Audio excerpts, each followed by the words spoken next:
Two guys in their early 50s with one dream, to achieve middle-aged sporting glory. This is the Missing Links Golf Show.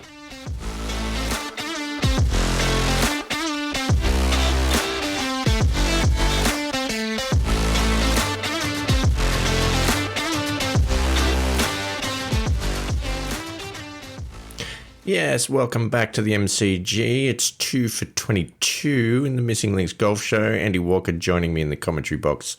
Good evening to you, Andy Walker. Yes, got him, yes. That's gold. I was listening to the previous episode earlier today with your desire to hear a bit of Tony Gregg, Bill Laurie and Richie Benno in the commentary box. So there you go. Anyway, listeners from Australia, I hope that made sense. Listeners from the rest of the world, best of luck deciphering that one. Yes. If anyone hasn't listened to what was the 12th man, Billy Birmingham. The 12th man. I was going to say the third man, wasn't the 12th man? 12th man, was, Billy Birmingham, outstanding. Billy Birmingham, absolute genius. And let me just say, a lot of his jokes have not stood the test of time. No. For acceptable content in this day and age. Yes. Anyway. Yes. There's a couple like that that haven't quite stood the test of time when it comes to appropriateness. But anyway, a bit of lightheartedness to start the episode, which threatens to be a deep one tonight, Andy Walker, because a bit of men's health to talk about. Yeah, well, I've had some challenges as we all know with my wrist. So there's going to be a wrist update, but then there's been an unexpected turn, which has provided intrigue, a little bit of motivation in one respect, but a little bit of concern in the other. So again, we'll cover the wrist first, and then we'll get on to the and probably a more serious health update. Well, that does sound somewhat intriguing, unputdownable, perhaps. Yes, definitely. Thought-provoking. Without a doubt.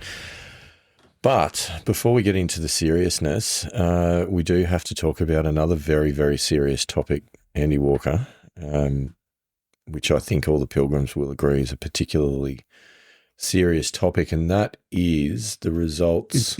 Is that the premier golf competition in the world that we're talking about? It is. Forget the race for the FedEx Cup. Forget the DP World Tour. Race to Dubai. Forget about the Live Golf Race to Mediocrity. This is, ladies and gentlemen, the Missing Links Golf Show Yearly Championship. I'm not sure where we are racing to, but we'll have to come up with something at some point for that one. So, well, I do know that at some point I've got to start playing golf again to actually get into the race, because possibly, my results have been. Talking about mediocre, I think my results have been well below mediocre over the past few months. Definitely underwhelming, that's for sure. Let me have a look. How many points are you on in the yearly championship at the moment? Don't have to count them that many. None. Yeah, you can count them on, let's not go there. Yeah, so we did have a crackerjack month in July. There was quite a few entries that came through, which is exciting. We've certainly seen some results come through. I can say that much. It's quite impressive, actually. So shall we get into it? Shall we go through the top 6 point scorers? Yeah, for the month. We're not going to read everyone's entry, so if I don't read your name out, unfortunately, that means that you have missed out on the top 6 places, which probably comes as no surprise when you hear the scores. So we had a count back, Andy Walker, between 5th and 6th, both on 33 points. 33 points again. Wow. Okay. Yeah. So, like I say, there's... No wonder I'm on 0. Yeah. So, on countback, falling into 6th place, scoring 1 point and I'm happy to see doubling his yearly championship tally for a total of 2 points for the year, which is Andy Walker, my rudimentary math skills will tell me that's 2 points more than what you've got, is Alex from Dubbo of New South Wales. Way to go. Well done, Alex.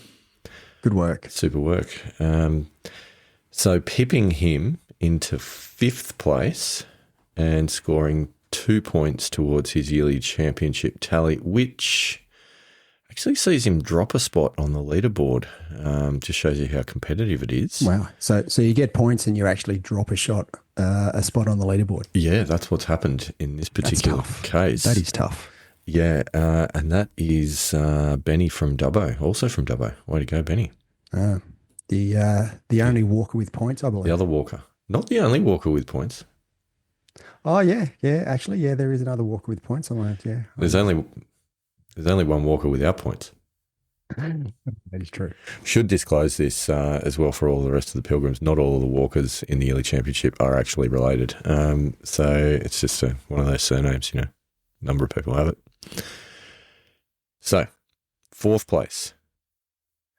4th place with 34 points sneaks him 3 points to his yearly championship tally, and that is the other walker, Ted from Mollymook. Yeah, good one, Ted. Well done. 34 points. It's solid. It's good. Yeah.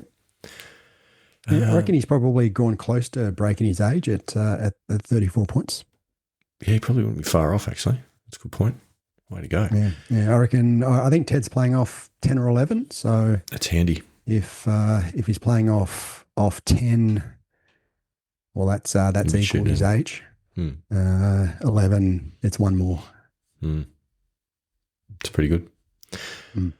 I'd be happy at his age to be playing at least around my age and be regularly breaking it. You'd be happy at your age to be playing golf. Be happy at my age to be playing golf. Let's be honest. Let's face it. Let's set some achievable targets. So coming in 3rd place, a podium finish in the month of July with 36 Stableford points. Ladies and gentlemen, you heard all about it in the last episode. So thank you very much, Andy Walker. That's another 5 points to my yearly tally, which is exciting. Well done, Mr. Hinks. Thank you. Appreciate it. So where does that put you? Like what position? Where am I? 1, 2, 3, 4, 5, 6. In 7th. 7th. Yeah. That is competitive. Yeah. Wow. Yeah. Okay. Coming 7th in my own competition. What am I coming again? You're a bit below that. You'll be outside the top 10, I would say, comfortably. Equal last, I think, is another way of describing it. Actually, yeah, no, you are. Yeah, sorry. So we get to the top 2. In 2nd place with 38 Stableford points, wow, is Lucas Anderson, our very good friend from South Australia, not Western Australia. Now, was that at his home club or was that at Mr. Anderson's? I think it was his home club. I would have to check, but I think it was. I'm pretty sure it was. Good round of golf, though. Solid golf. Yeah. It's playing well. For sure. It's playing really well. Yeah. And in fairness, across the last 3 months, he's gone 38, 36, 38 for his submitted scores in the Missing Links Golf Red Yearly Championship. So that's pretty. The handicapper is going to be having a bit of a word. You'd think so, right? You would absolutely think so. But speaking of handicappers having a word, get a load of this. In first place, taking out the month and extending his lead, as a matter of fact, in the yearly championship with 42 Stableford points. Wow. Big K, Big Kerrod. Wow. He's on a roll at the moment, Big K. Let me run you through his last 3 months. So July 42, June 42, May 43. And if we go back, April 37. Wow. On fire. He has been significantly chopped. I can tell you he's now down at 11. And still scoring 42 points. Yeah, and probably will do it That's again good in golf. August. I'd say there's every chance. The big fella is in red hot form at the moment, which is excellent. So that means that the table is as follows. Big K is in first place on 45 points in total. We've then got James Armstrong from the United Kingdom or England. He's on 34 points. So look, he's only a win out of it, really. Lucas, who we just talked about, is on 22 points in third, and then it's a bit of a log jam. You've got Benny and Ted, the two Walkers, on 19 and 16, Donnie from Bathurst on 15, myself on 13, and then we dribble out into the very low numbers that are bringing up the tail end of the field. So there's a lot going on. I think Big K's going to be hard to beat, though, to be perfectly honest. Yeah. Well, we'll bring in that sort of form, especially if he continues into the back half of the year. It's going to be very difficult to beat. I mean, he might get the yearly double. He could. I mean, I don't want to jinx the guy or anything, but I mean, he's almost won it. Yeah, absolutely. I mean, look, if he doesn't win it from here, I mean, he's got no one else to blame. And you've got to think like, Greg Norman, 96 Masters. Yeah, true. Rory McIlroy on the take your pick. last nine. It's take your pick. I was going to say back nine at the Masters, but you should go Pinehurst as well if you wanted to. Yeah. I mean, so no pressure at all. Big K. Yeah. And I know Big K will be listening. He's a big fan of the show. Anyway, so there you go. That's the yearly championship. So get your scores in, Pilgrims, and if you're listening, it's not too late to join. What is exciting, we have had a submission for a card in August already. From a new entrant in the yearly championship. We've got Tony from the US who's joined us, and he, let me tell you, he's put in a red hot entry in the month of August. Yeah, right. So, okay. Starting with a bang. And just goes to show it's not too late. If you join now and you score a point, you'll be in front of Andy Walker. That is true. So if that's not motivation, I don't know what is. So there you go. That's the yearly championship for the month. Great work. Keep it up. Yeah, well done. So, moving on to less serious topics. Yes. Well, let's start with the wrist. Okay, sure, because the wrist has been a bit of a ongoing issue for the last few months. It really has. And as we've talked about, I did have an X-ray and an ultrasound in April, and that didn't come back with anything significant. I thought it was getting better, and did have a round of golf in June. Not a great round of golf, but still had a round of golf in June. And as we spoke about a couple of weeks back, my trip down to Mollymook wasn't the most successful when it comes to playing golf. I played 9 down at Beachside with which hitting off the matting, and then was it sore during that round?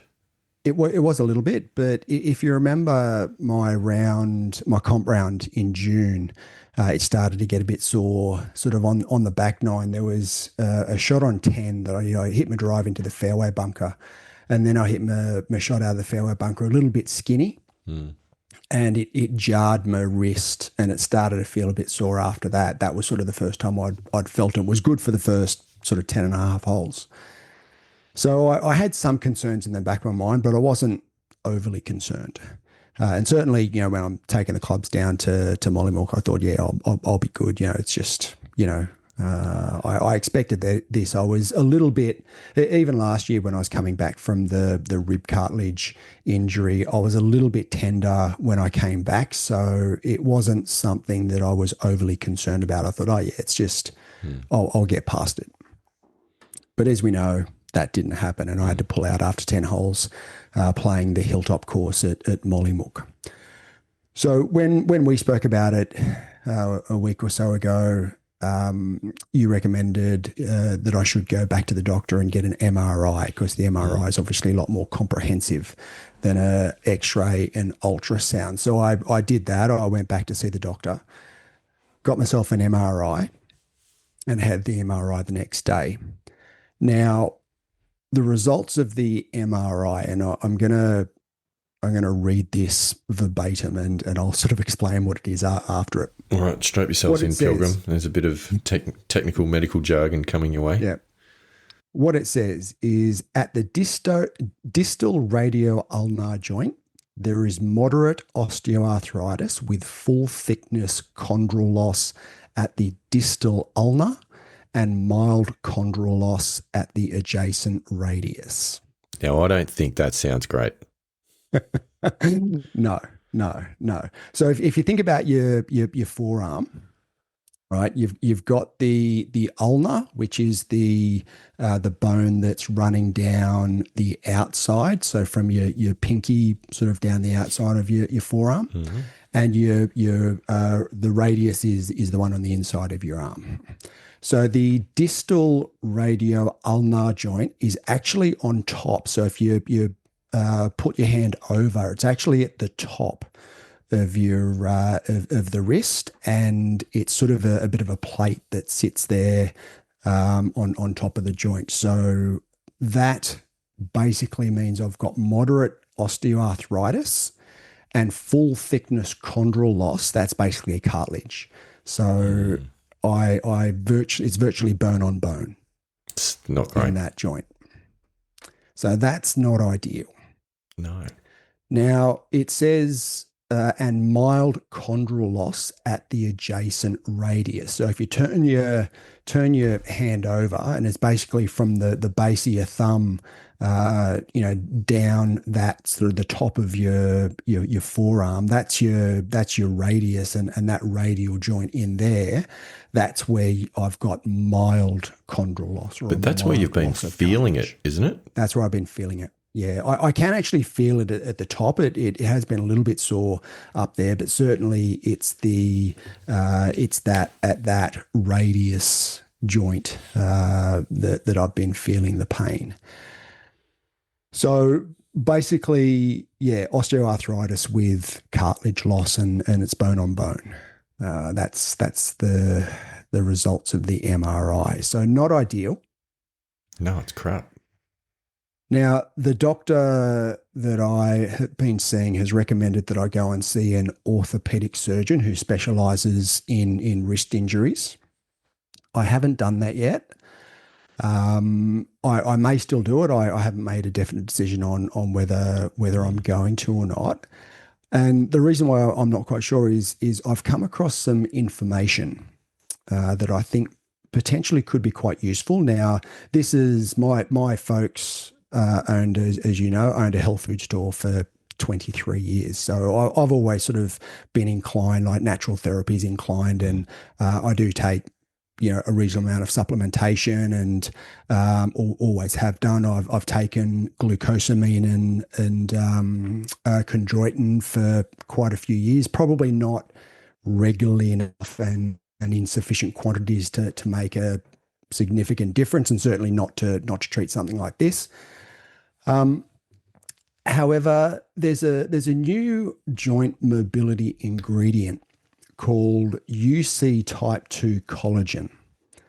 Now, it's actually derived from chicken sternum cartilage, right? So it's I know it sounds a bit weird, doesn't it?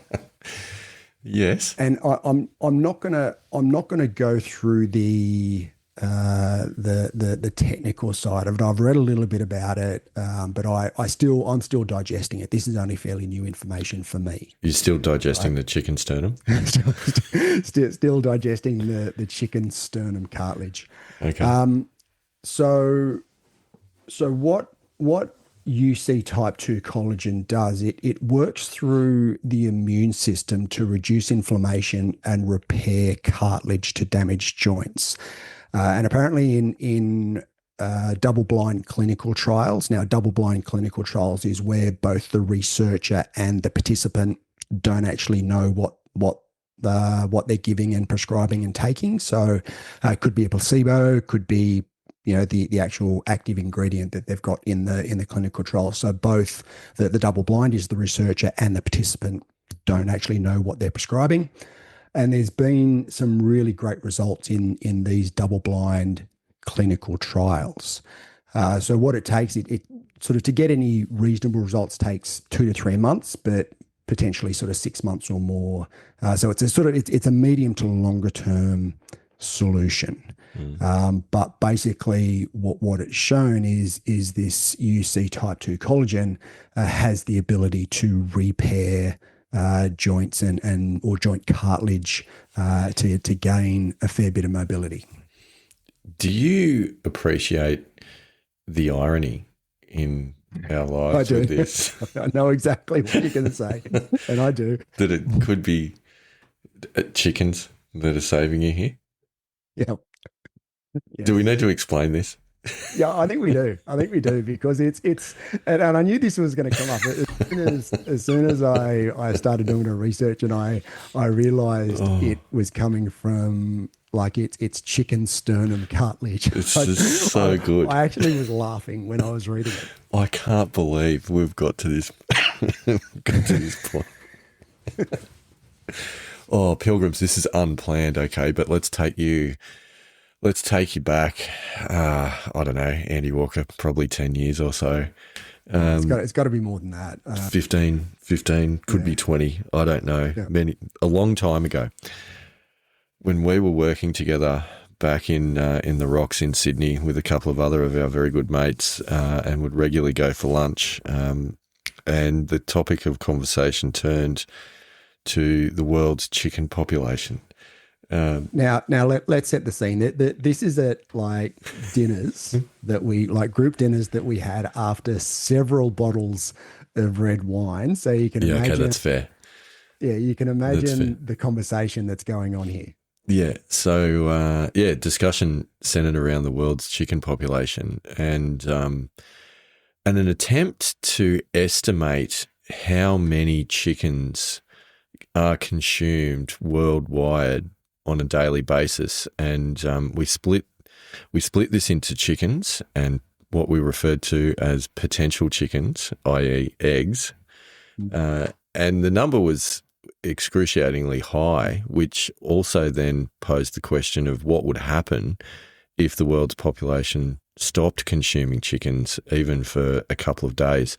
And the general consensus is that we would be, in fact, overrun by chicken across the globe. So it was our civic duty as global citizens to continue to consume chickens and eggs just to protect the world's human population from a potential overrun of chickens. Now, that's a pretty brief synopsis on where the conversation's got to. I don't know if you want to add to that, Andy Walker, but... No. I think that probably summarizes it quite well, and let's just leave it there because that is not a tangent that I think we should be going on. No, it's not. We are on a golf show. But we did not realise the power of chicken sternum cartilage at that point, and that's just absolutely blown me away. So please continue, and I hope that there's a future in this. This is gold.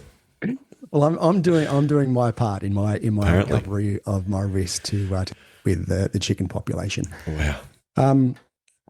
But that's pretty much it from the perspective. That's it. I'm just going to see how this goes over the coming sort of couple of weeks and couple of months, just to see if there's any improvement.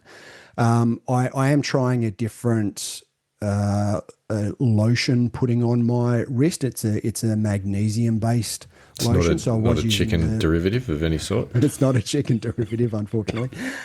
So I've talked about the physio cream that I thought was quite good. Well, this magnesium is actually I'm finding to be better and being quite helpful to a point where I've started doing short game and putting work back in the high performance center. Oh, that's exciting. I am actually without hitting a ball, I'm actually doing some swing work, like, positional swing work without any pain. So there's been over the past couple of weeks, there's been a positive improvement.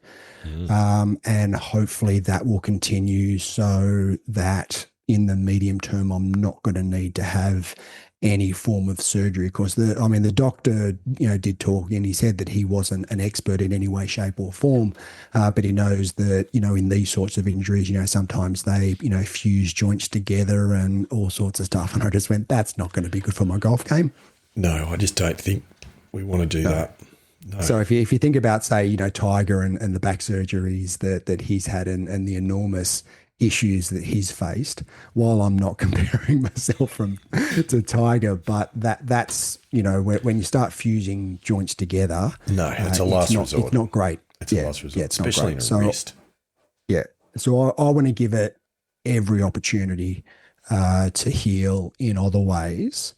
Mm. We'll see how we go over the next, month or two, and if I do need to, if I feel as though I need to, I'll go and see the wrist specialist. But yeah, at this stage, it's just more of a we'll see how this approach works, and given the results and the information that I've read, I think that there's a potential that this could be a solution. I hope so. Yeah. So that's step one. So that was the not great news. No, it's not good news. I mean, I don't I don't really know what we were hoping to hear, to be honest. Like Mm. maybe that there'd been a ligament injury or something like that, which was repairable. Well, But that's what I initially thought. I thought it was either ligaments or tendons or something in between the joints mm, that was the issue. I certainly didn't expect the no cartilage, bone against bone. no, and I don't know if I'm jumping the gun here, but was there any kind of explanation or theories given as to the cause of it, or is it just something No, that happens? Is it just a genetic no, issue? And no, and it's potentially like degenerative, and yeah, I mean I've been playing golf for a very long time, and that's part of it. I think that hitting off the mat with not a lot of cushioning has probably not helped. I think lifestyle choices over the last 18 months, 2 years also haven't helped. mm, So there's a lot of there's a lot of contributing factors, I think, to get to the point where we're at now. mm, yeah, not ideal. No, no. So yeah, that was sort of the first part of the health update. Now I do have a bit more of a serious update, which I wasn't expecting. I have to admit, and this was in conjunction with doing the X-rays and the ultrasound in April. I also got some blood tests done, Mm, and as a bloke, I just didn't go back to the doctor to find out what the results were. fair enough. And a couple of weeks ago, when I went to see the doctor to get the MRI referral, he said to me, "Oh, we've got these blood test results, which you haven't come back to see me for." And I'm going, "Oh, yeah, okay, well what are they?" So they show a pretty elevated level of cholesterol, which isn't great. I sort of half expected that because lifestyle choices haven't been that good in recent times. But what I requested, and this is something that is not done as part of a normal set of blood tests, and it's something that I've become aware of over recent years because it's a hereditary genetic condition, and that is a high level of what's called lipoprotein little a. Mm, Now, lipoprotein little a, as I said, it's not something that's regularly tested. You've got to request to have the test, and it's just a blood test. Now, it's a form of LDL cholesterol. All right, so it's sort of considered the bad cholesterol as such, but it's something that I read that about 20% of the population have an elevated level of lipoprotein little a, and it's something that you can't really do too much about. Like cholesterol, you can. It's lifestyle choices and exercise.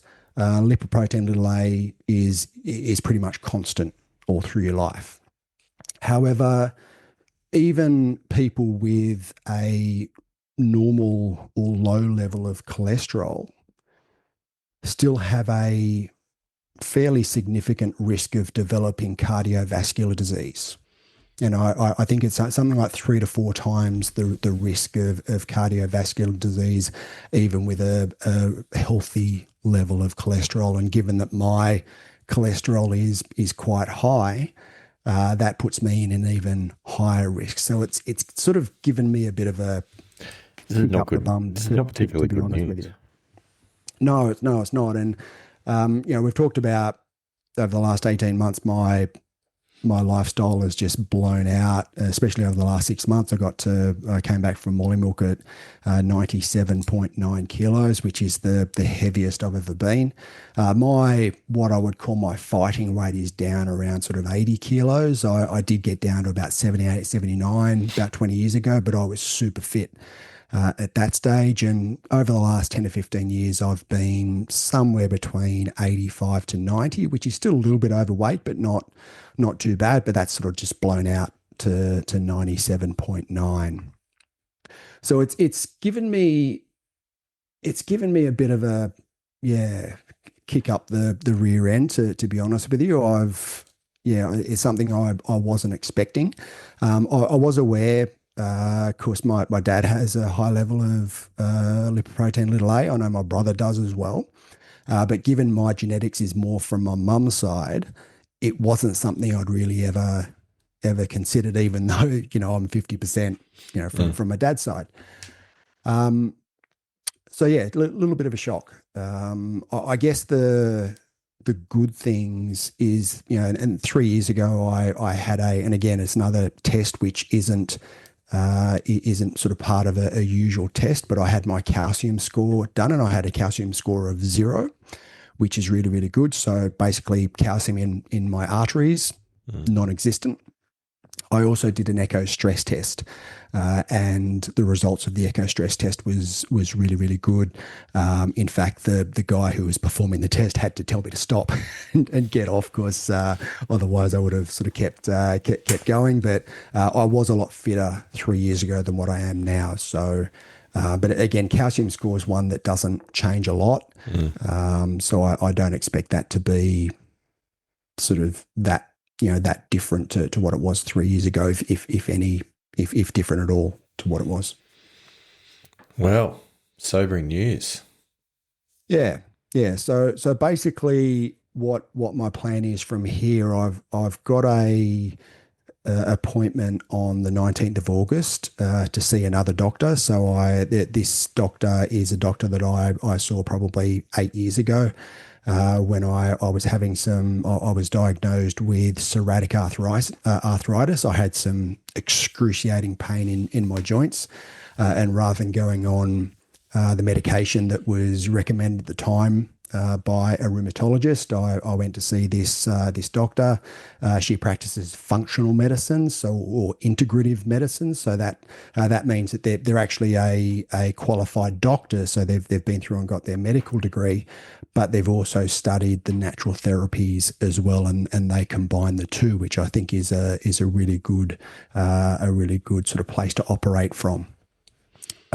So I went to see her probably 8 years ago when I was having some issues with my joints, and she put me on a really, really, really strict diet.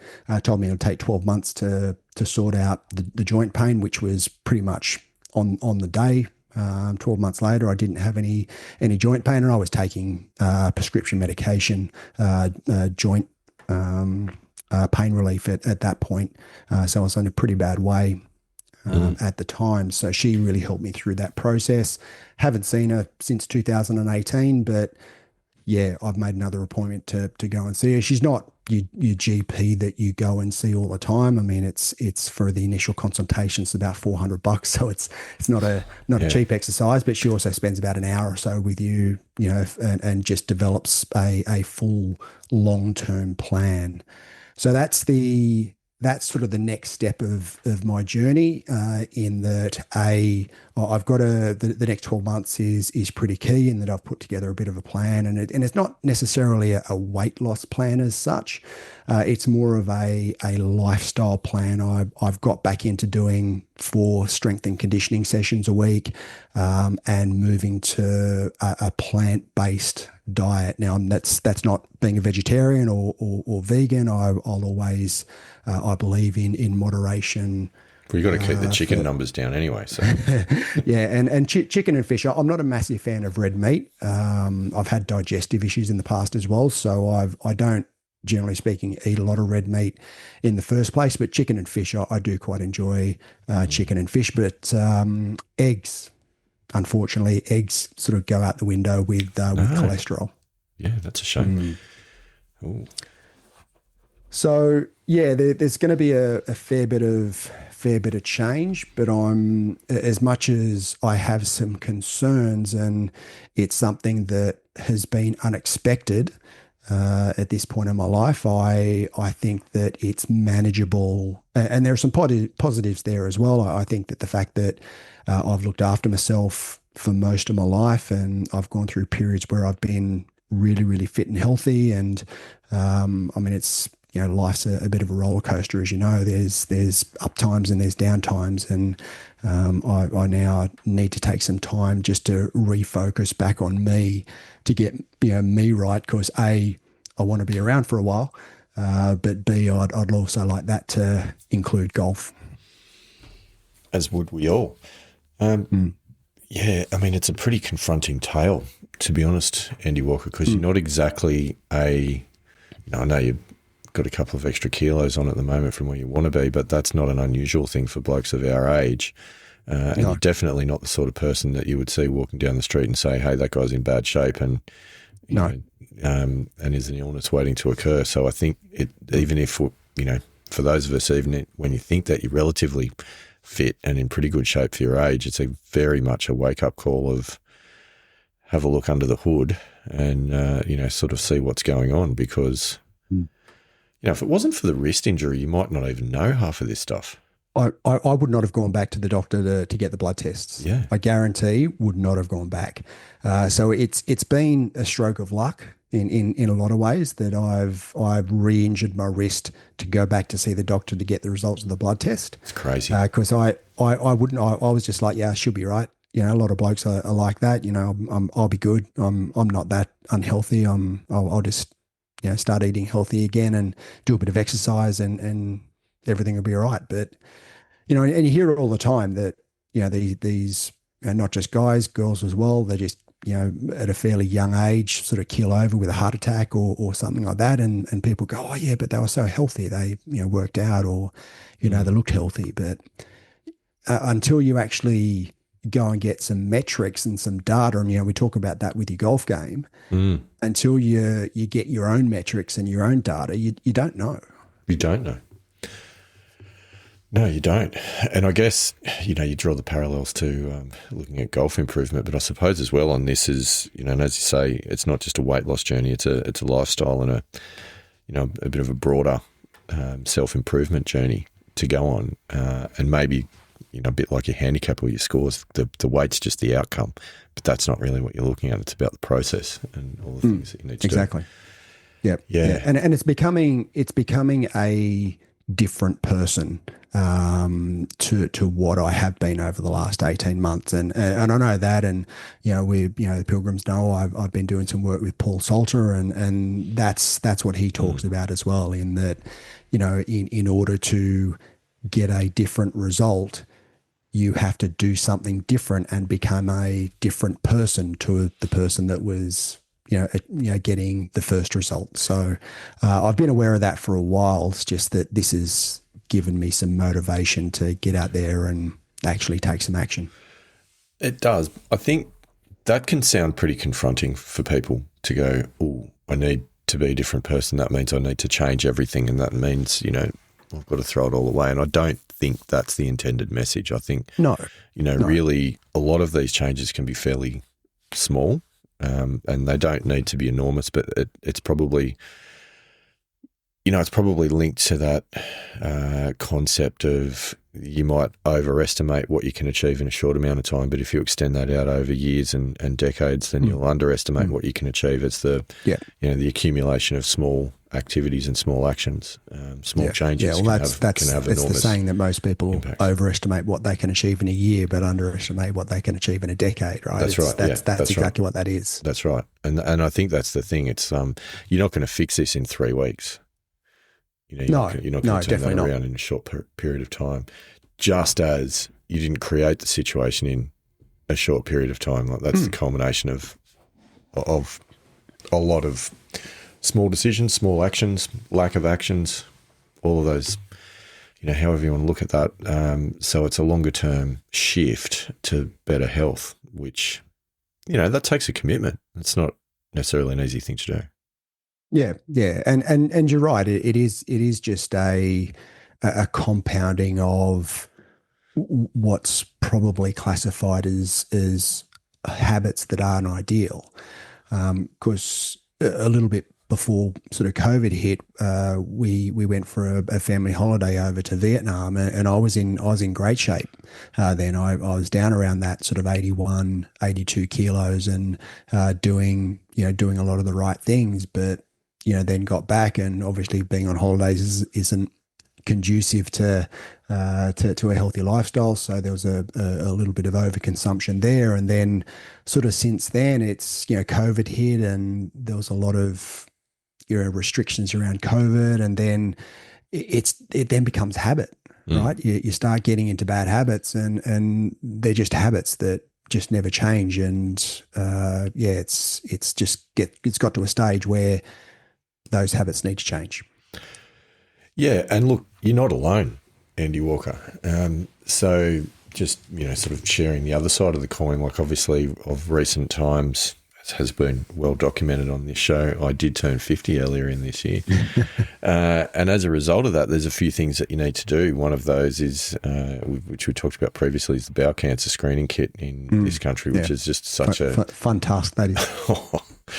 Yeah, I'll get to that in a sec. But it's a fantastic program that the government runs, to look after the health of everyone. That's not solely men, that's men and women. But I did that. Fortunately, that came back fine. But the other thing, from my family perspective, you talk about the lipoprotein little a, the hereditary thing that's floating around in my family is prostate cancer. So that's something very much to keep an eye on. And, at the moment, there's a blood test which is relatively simple to get your PSA score, and depending on what that comes back at, so you don't go to the doctor anymore, and you can if you want to. Bingo. You can. I mean, you certainly can if you want to. It depends how well you know your doctor. But the process now is. Do you really want to? I mean, you can if you want to. I mean, who? I don't want to. Some people might be their thing. That's fine. I'm not judging. So yeah, you go. You just a simple blood test. It's one of the the many things that you would have had in your barrage of tests as well. Depending on what that score comes back at, the next step these days is actually an MRI. If that number comes back a little bit higher, then they can do a lot through the imaging testing, and you don't necessarily need to have that dinner date with your doctor to get things intimately checked out. So anyway, quite happy that came back fine, because that's always been something that's in the back of my mind, and I get that checked every few years anyway, just to make sure that we're on the right path there. But similarly to you, what's raised its head probably in about the last 5 years and still floating around there is a slightly higher cholesterol read. Mine's a little bit different though, because it's the good cholesterol that's bumped the whole number up, but the bad cholesterol is still quite low. So it's not necessarily something to be concerned about at the moment, but definitely something to watch. And then it's always worth keeping an eye on things like your liver enzymes and your kidney function tests. And kidneys are fine, everything else is fine. Liver enzymes were slightly elevated, and that's not unexpected because of having had a rather enjoyable few weekends in the lead up to doing the blood test. But it's, again, like that's an indicator of, well, hang on a minute, let's think about lifestyle choices, and let's actually, kind of look at things. Because the other thing with that is, in the overall scheme of things, my weight is also higher than where I want it to be, and diet and exercise will fix all of those other issues that were identified through the blood test process, as well as blood pressure, whilst it's fine, is sort of just in the upper region of fine at the moment. So it's not a cause for concern, but it's definitely something to keep an eye on. But I think, all of those things I would not have had a clue about had I not gone and had them checked. And there's so many dads that I talk to at school, and then, other guys of a similar age through work and other connections, and we just don't do it because we're busy and who's got the time? And if you feel okay, you're not going to go to the doctor. Yeah, and that's it. I mean, I was only thinking about it a bit earlier when I was sort of thinking about what I was going to say tonight. In like I don't feel that much different to what I did when I was 30. Yeah. Like, I still feel strong. I still feel like I'm mobile, that I can do the same things as what I did sort of 20 odd years ago. However, there are these other things that have popped up that I sort of go, okay, well, there's a little bit more to this than just going, oh, yeah, she'll be right. And yeah, I don't want to be one of those stats that something untoward happens because, of something I don't know. So I'd prefer to know and do something about it.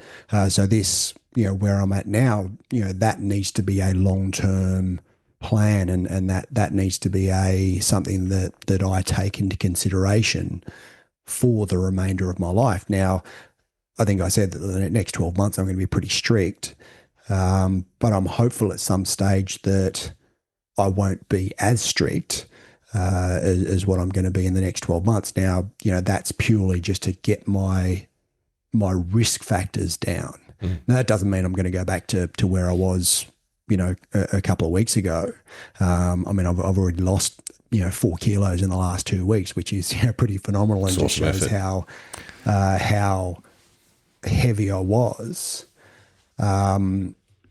However, you also don't want to, not be able to enjoy life either. You don't want to be able to go to a social event and go, oh yeah, no, I can't have that because, of some reasons. So you want to be able to still go out and enjoy yourself to a certain extent. But my philosophy will be when I'm at home, in my home environment, that's the time to really knuckle down and make sure I'm doing the right things so that socially I can maybe, let myself go a little bit. Eventually, as I said, not for the next 12 months, but eventually I'll get back to that point, which is sort of where I was, we talked about the psoriatic arthritis. That's what I did with the psoriatic arthritis. It was 12 months of just doing exactly what the functional medicine doctor said. It was to the letter. And then I just started expanding the foods that I was eating. I mean, I remember those days, and it was tough going for you there for sure during that process. Yeah, but you did come out the other side of it, and Yeah, I can understand people who suffer long-term pain. Yeah, I can understand how mentally it just gets too much at times, because there were times where I would wake up at 5. So what ended up happening, I wasn't sleeping in my bed. I was sleeping on the couch because I didn't want to disturb my wife. And I was only sleeping for an hour and a half to 2 hours at a time before I had to get up and just rub I had the strongest Denka rub, and I'd rub that all over my joints, and the heat from the Denka rub would take away from the pain so I could get back to sleep for another hour and a half. Jeez, you must have smelled good too. I smelled great. Yeah. And there are a couple of times there, where I'd wake up at 5 a.m. and I burst into tears, and I didn't know why. It was just such a mental drain. Day after day of this, and even in the end, the prescription painkillers weren't really, they were just taking the edge off. They weren't really doing sort of too much. And at the time, it was just after my daughter was born, and I could barely sort of do up the seat sort of buckle in her baby seat. Like, I really struggled, like the strength in my hands had just gone. There was no golf at that stage either. But I got through it. I got through sort of 12 months, and I was super strict and came out the other side. So it's time to have that same approach and do the same thing. And I don't think by any stretch that you're alone. Like, there'll be a lot of people out there. You just don't know what people are going through in their worlds when you run into them on a daily basis. And I'm sure there's plenty of other people that, this is probably a conversation that we've needed to have, to be honest, Andy Walker, because I'm sure there'll be other people that are out there that, will kind of connect with that and think, yep, I've been going through some stuff and, it's been a challenge. Or I don't know what my health situation looks like, and you know what, maybe I should go get checked, and I would absolutely suggest going, do whatever tests that are available to you depending on your risk profile and your age and family histories. But, I think the message as well, though, is that so many people have got stuff going on, whatever that may be, and battle certain things. And, you're not alone. Like so much that we talk about during the Missing Links Golf Show, a lot of it is sharing experiences so people realise that they're not the only people that are going through stuff like that. And it might be as simple and banal as having some putting yips as it is to having a bit of a health crisis. But I'd like to think that through this show there's a bit of a community of people that might be able to reach out together through, potentially through the Facebook page. And if there's stuff going on there or, things that you want to chat about, then that's a pretty good place to reach out because there's a bunch of like-minded people. Yeah, absolutely. I 100% agree. And while this show is based around golf and we do share a lot of golf experiences, life isn't just about golf. I mean, golf is a pretty important outlet. It's most of it. Well, what's the old saying that golf's not a matter of life and death. It's far more important than that. That's right. I think it was Lee Trevino that said that. I don't know. Such a good one of quote. Those generational golfers said that. But yeah, there are other things that come up around life, whether it be health, whether it be relationships, whether it be just your own relationship with yourself. There's a lot of stuff that can go on in life, and reach out to mates, to us, through the Facebook page, and we'll sort of do our best to point you in the right direction if that's what you need. 100%. I totally agree with all that. And I think, look, the backstory to this is going to become a bit of its own sort of pilgrimage, towards better health, not just towards better golf. But, if there are people out there that go, I've probably been thinking that I need to get on this path for a while, but I don't know where to start and I don't know what to do and I don't have anyone to help motivate me or to help keep me accountable to certain things. Maybe there's a bit of a community that we can start to build around that and, start to share some stories about some of the things that need to be done and how to do it and how to go about it and how to keep yourself motivated. So I agree. That could be good if you. I agree, but I think a really good base for anyone who doesn't know, get some health metrics on yourself. Like just go to whether it be your local GP or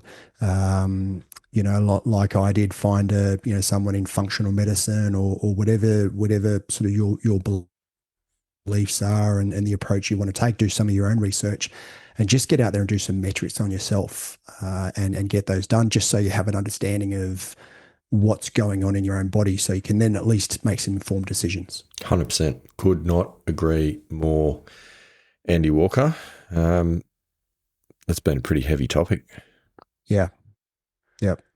It's been coming. We've had a couple of conversations in the last week, 2 weeks about it. So I think it's something that's important and needs to be talked about and needs to be talked about more, especially in the bloke sphere that we live life in. Yeah. How do you feel about getting it off your chest a little bit lighter?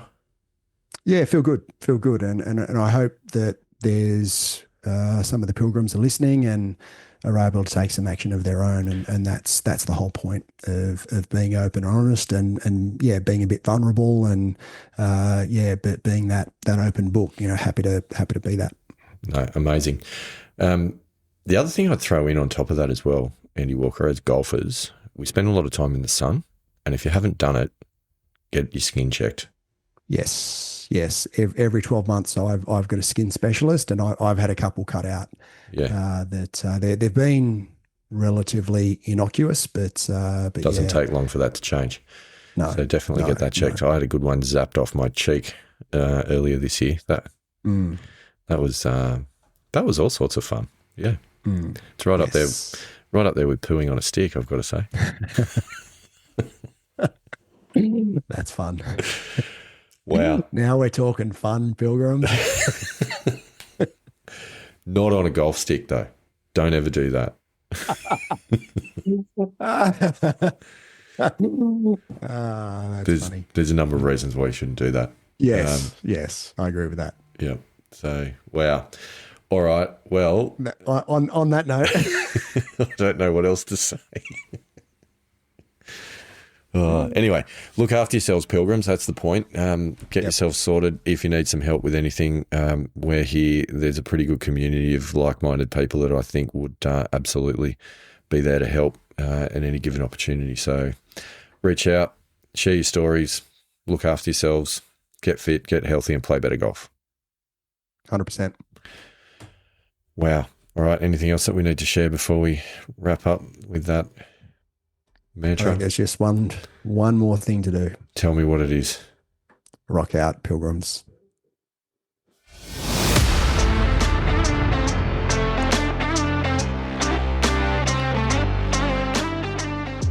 Thanks for listening to us today. We love hearing from our pilgrims, so please reach out to us through any of the links in the show notes. We know golf is hard, so we hope we can help you shoot better scores and inspire you to keep trying. Rock on, pilgrims.